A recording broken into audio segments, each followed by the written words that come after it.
Okay, in this next section, I'd like to talk about the impact of pets on stress.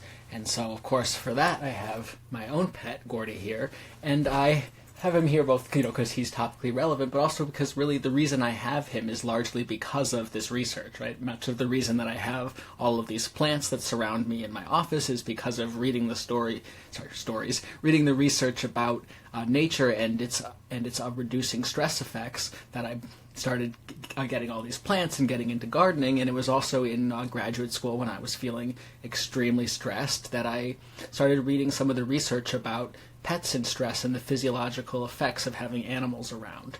And so I want to give you some of that research here. And I think people very much intuitively know that pets have an impact on stress, particularly people who consider themselves animal people, dog people, cat people. I think you can be both. But a lot of what we do on the internet, right, is search for funny videos of animals. These abound on the internet, as they should. And in fact, meta-analyses have shown that if you want to induce positive affect in someone, really one of the most reliable ways you can do that across people is to show them videos of funny cats. And so, again, there's something about animals that is endearing, that is bringing positive affect to people, but also what we're really going to talk about here is the impact that they can have on our physiological stress responses.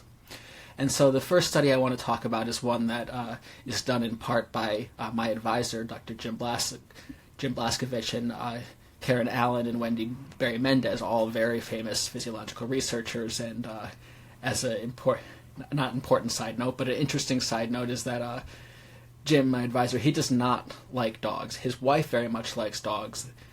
They have a dog, but he is not into dogs. He tolerated me bringing Gordy to the lab all the time. He was very nice about it, but he's really not into dogs. But what they were doing in this study was they wanted to look at the impact of having your spouse or your cat or your dog or your friend around and the impact that that had on your stress reactivity while you were engaging in a stressful task.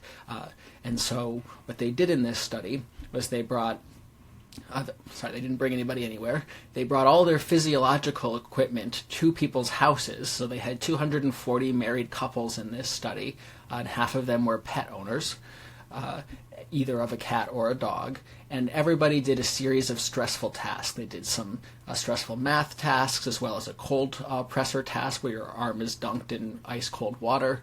And these were all separated by baseline or rest periods to get you back to your resting baseline, and then you do another stressful thing. And you did this in 4 different conditions. So this is a within-person study.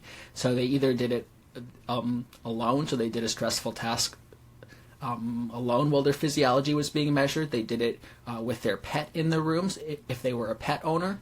And if they were not a pet owner, then instead of a pet, they had a friend there. And in the third condition, they did this stressful task with their spouse in the room.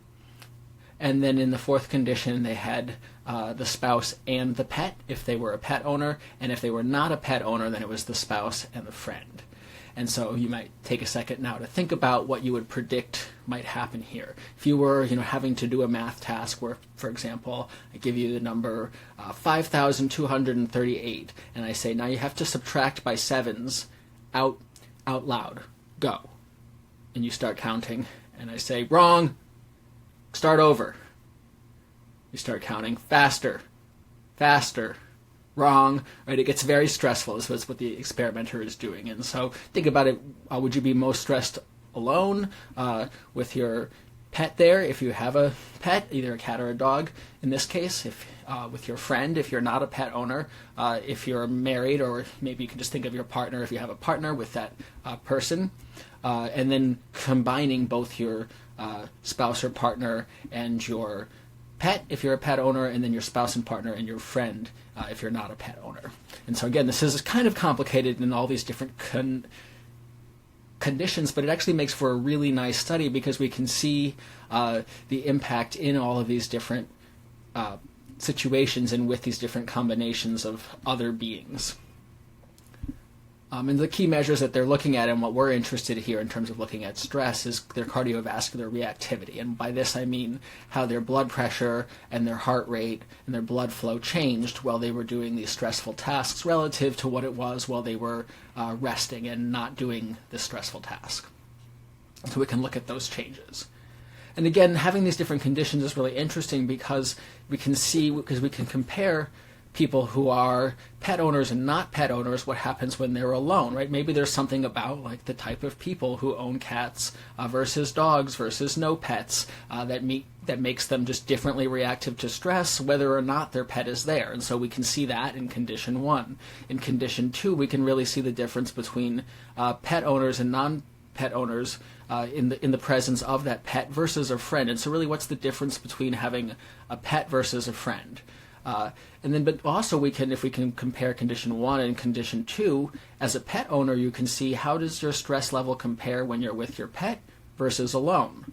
And if you're not a pet owner, you can see how does your stress level compare when you have a friend there versus alone. And then you can also compare all of those to what happens when you're with your spouse. And then we can also see the combination effect of the spouse and the friend, or the spouse and the pet. So we can look at a lot of different things with these different contrasting conditions. So what the key measures I'm going to show you here are heart rate, systolic blood pressure, and diastolic blood pressure. Those are the numbers that are at the top and the bottom of your blood pressure reading. And for our purposes here, it's a little bit more complicated than this if we're really into physiology, but for our purposes here, higher values are indicative of more stress. And so first we can look at, let's just compare pet owners and non-pet owners, so the white and black bars when people are alone. And here we don't see a significant difference in their heart rate, in their systolic blood pressure, or in their diastolic blood pressure. So in this study, while doing a stressful task, there's no difference between pet owners and non-pet owners in just their general reactivity to stress. Right? They're showing, a moderate stress response. But then we can look at this pet versus friend condition. Right? So now we're thinking about pet owners when they're with their pet. And we see that this stress level is dramatically dropped across all 3 of these measures relative to what it was when they were alone, as well as relative to what it is when they're with their spouse, and relative to the combination of pet and spouse, right? And so we can see that. So I'm looking at all the different white bars now and comparing them to each other, and it's lower when the pet is there. It's best when the pet is alone, but adding the friend, it's still less stressful than. But adding the spouse, it's still less stressful than just the spouse alone, right? So this is really indicating that the presence of the pet relative to no pet is decreasing stress here. Whereas both pet owners and non-pet owners were pretty closely equally stressed when their spouse was there. There's a little bit of an effect for non-pet owners to be less stressed, but that's not super significant. Let's see. Yeah, so really, again, the key effect there being that relative to, so for pet owners, having your pet there is least stressful. Being alone is more stressful, but most stressful was having your spouse in the room. And this is pretty close for non-pet owners. Friend and spouse are pretty similar across these two. Your heart rate's a bit higher with the spouse, but friend and spouse look pretty similar. So again, it really seems to be the non-human companion that is reducing stress levels. And again, this is occurring in a similar pattern across all 3 of these measures. You don't need to worry about differentiating between the effects. We're going to, for our purposes, say that these patterns are consistent across all of these. And so I guess the question about this is, why, right? So they hypothesize in this study, and why are people more stressed with their spouse? We're going to learn later about social support and the impact of that, and usually having more social support is a good thing. But what's happening in this study? Well, the thing is that you're doing this stressful math task here. This is the results from that aspect of the study, looking at those math tasks, and so you're doing something that's got a performance aspect to it, and the concern is if your friend or your spouse is there watching. For most of us, that although they might be calming in many situations, having them watch you do a task that, at least for me, I'm going to suck at, is not going to make me feel better about it. I'd rather them comfort me later after it's over and I'm sad about how badly I did, rather than have them witness this abomination of my math skills, right? And so this is probably occurring for many people. They don't directly assess this here, but certainly during this performance type of situation, having the dog there is and they also looked at cats in this study, is a non-judgmental but supportive audience. And so this can be really helpful in reducing stress physiologically. Is this boring you? I'm sorry. He already knows all this. He's heard it before. Sorry. I still find it fascinating. I will say, though, that Gordy does judge. He particularly judges my dancing and singing abilities, and I will say I am quite bad at them, but he doesn't, really hold back in his judgments of those. He definitely looks at me with a lot of side-eye and concern when I try to bust out a move. So most dogs don't judge. Maybe they don't judge math, but Gordy definitely judges talent and artistic talent, which I have none of. So then you might be wondering, we've been talking about this study, and they were cat and dog owners. We've just been referring to them as pet owners. So the age-old question, right? We all want to know, are dogs or cats better? And so this, I'm just basing this on this one study here, but the indication from this study was that there was no significant difference between the type of pet that people owned in those effects that we just looked at. Dogs were equally effective at reducing stress as cats. But one thing that's important to note here, right, is that these were people's own pets. And so what's likely is that there's a matching effect going on here, right? If you're really like dogs and you have a dog and you're attached to your dog, then that's going to help to reduce your stress. If you really like cats and you're attached to your cat, then that's also likely going to help to reduce your stress if your cat's there with you while you're doing something stressful. And so you would need to, in a different study, if you randomized it, then you might be able to see an effect of cats versus dogs overall. But so far I've looked a lot in the literature to try to answer this question, and there really doesn't seem to be any evidence of one being more effective than the other as far as emotional and stress support goes. It's really the attachment to the animal and the support that you perceive it providing you that is important here. So in theory, really any type of animal could provide this, right? I have a friend who's very attached to her lizard, and it provides her with, much emotional support and stress relief. I personally don't understand it. Lizards, frighten me a little bit. I'm a little wary of them. But, other people feel that way about dogs. And so, again, this is really going to be an individual difference thing here. Where we do see a difference for dogs in terms of impacting health is in terms of people who need support animals for physical support as well. Dogs, in many cases, are more trainable than other animals to do things like turn on and off lights, carry loads, things like that. And I say in most cases because this one would not be very good at doing that, but many can be. And so certainly dogs can help reduce stress and health through instrumental support potentially more than other animals. I have seen some pretty well-trained cats, I will say, but in terms of emotional support and reducing physiological reactivity to stress, at this point seems to be the evidence is suggesting that as long as you are attached to that animal and enjoy being around it, that's going to have a stress-reducing effect. So, yay. So yes, the quote from relatively recent meta-analysis is that there's mounting evidence to suggest that companion animals such as dogs and cats can enhance the health of their human owners.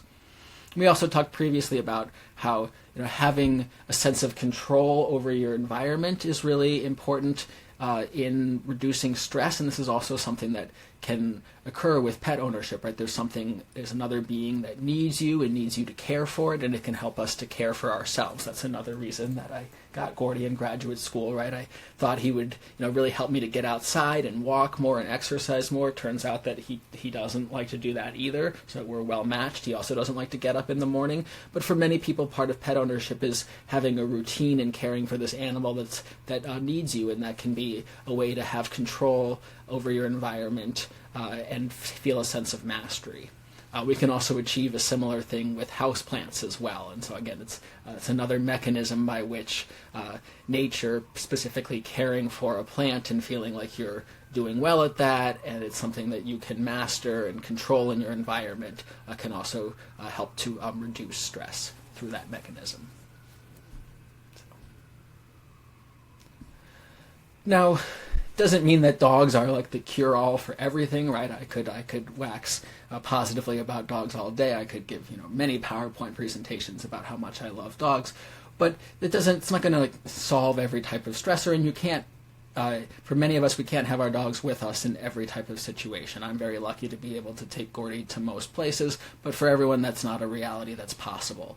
And so what are some other interventions that we can do to help to reduce stress? And so previously we talked about mindfulness meditation as an intervention in studies looking at that. And so now I want to talk about a study that you were also assigned to read, but it's a really cool one because it compares a lot of the things that we've been talking about so far. So in this study, they're going to compare interventions of mindfulness meditation and hanging out with dogs to see what's more effective in helping to cope with stress, and they're going to use heart rate variability as an outcome measure here, right? And so that's what we just talked about as something that's influenced by vagal tone and influenced by our ability to cope with stress, right? So which of these things is going to help us to increase our vagal tone and manage stress better over time? So that's really the questions that they're looking at here. So I got a little ahead of myself, so I just want to briefly introduce it again. I know that you're reading this, but this is, again, it's an intervention study with university students, so similar to things that you might have seen on campus in pre-COVID times. They bring dogs in as part of this intervention, and so students were assigned to three different conditions, one of three different conditions, either a mindfulness condition, a dog condition, or a control condition. And they had baseline measures of their stress, of their anxiety and depression, among other things. And then they also assessed those over time. And everybody, regardless of condition, engaged in 4 different class meetings. Right? So they met, there were other students there, and they engaged in a sort of a discussion about stress in the control condition, just generally speaking, right? This is just pretty open-ended. It was to account for the effect of just meeting with other students regularly, right? That might give you a sense that someone cares, a sense of social connectedness, so they want to make sure that they're controlling for that, right? So this is already kind of more than a lot of us are getting now, is the control condition. Then they also had a condition where people did a similar thing, but also there was a dog there, and they got to hang out with the dog and play with the dog. I think in the methods they talk about, they fed the dog popcorn. Gordy would like to volunteer for this study, although I don't think he's quite outgoing enough to be as effective as a dog that really wants to go around and say hi to everybody. And so people got to hang out with the dog for these 4 classes. Or they were in a mindfulness condition where they also met as a group, but were led in some mindfulness exercises to practice that. And so again, they looked at across these 4 classes what their levels of anxiety and depression, among other outcomes, were. And so here, what we're looking at in this graph is their anxious arousal over time. This is a self-report measure of your anxiety. And so at baseline, there were no differences between the groups as we would expect with random assignment, although, of course, with random assignment, that doesn't always work out. Randomness isn't always perfect, but here it did, so there was no significant differences. But by class 1, we already see a major drop in anxious arousal and, in both the mindfulness and the dog condition. And this pretty much continues for the 4 classes, although by the end there is a significant difference with the mindfulness condition leading to the lowest anxious arousal scores. So you can see that these are all the other ranking here. So here a low score is a good thing, means less anxiety. And so the mindfulness condition after the 4 classes had the lowest levels of anxiety compared to the dog and the control condition. They also looked at dysphoric affect, which is essentially a measure of depressive symptoms, and so this is the PANIS is the measure for that. And so again, there was not really significant differences at baseline. If anything, there was a trend toward the mindfulness people having lower scores, but then we can look at how this changes over time. And here, both the mindfulness and the dog condition show a drop in dysphoric affect across these 4 classes. Really, it's accounted for initially and then maintains relative stability across that. Whereas the control condition, there is somewhat of a drop, but then it goes back up, and it really never goes down to the level of the dog and mindfulness condition. So both of those seemed quite effective in reducing depressive affect or dysphoric affect. So that's really cool in terms of our anxiety and our depressive symptoms, so how we're feeling. But also, what we want to know is it's great that they were feeling great, right after they were hanging out with the dog or right after they were doing this mindfulness exercise. But what happens when you engage in a new stressful task? Has any of this stuck or lasted?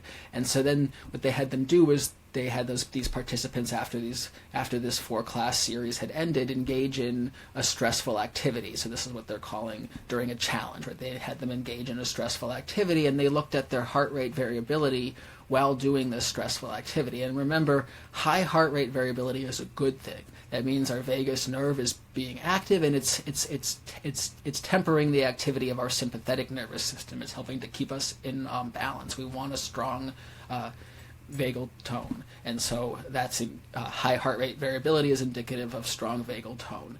And so what we see here is that the mindfulness condition produced significantly greater heart rate variability than the dog and the control condition, which were not significantly different from one another. And so while the dog condition was very effective in helping people to feel better during the class and after that, in terms of changing physiology for a later challenge, the meditation and mindfulness practice seem to be much more effective for that. So I'm going to end this section here, and then next we're going to come back and talk about social support. So I'll have Gordy say goodbye to you here. He's glad that you learned about why dogs are so effective, and he also wants to advocate for adopt and don't shop. Yeah. All right. Have a good day, everyone, and I'll see you in the next video.